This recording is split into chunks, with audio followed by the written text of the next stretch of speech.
Today I'm going to be unboxing a radio from OseMall for a 2012 to 2018 Ford Focus with a 9.7-inch screen. Let's go ahead. So right now the box is already open. Just pulling out this protective foam here. Okay, here we have the wiring for the back of the device,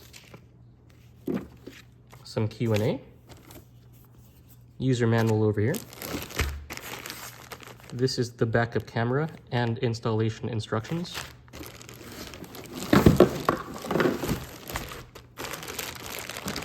Over here we have additional harnesses. I see like airbag related, antenna related, key related, auxiliary left right, speaker over here as well. And if we look in the box, there's a couple more things.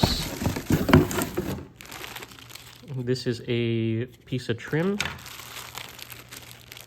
some additional wiring for multiple speakers, line outs, amp control, microphone, etc., USB in here. And of course we have the radio itself. It's a 9.7-inch tube plus 64 gig. Wiring would go back here, antenna would go back here, fuse over here. And if we pull this out, we get the unit already built into this bezel. So if you have a Ford, this would pretty much just take the place of it, including the AC vents. The buttons would just fit right back in here. Short press buttons, pretty nice, and has exactly what you need from power, menu, navigation, back, and even lock unlock, and hazard here too. Yeah, this is a pretty nifty unit. Can't wait to install.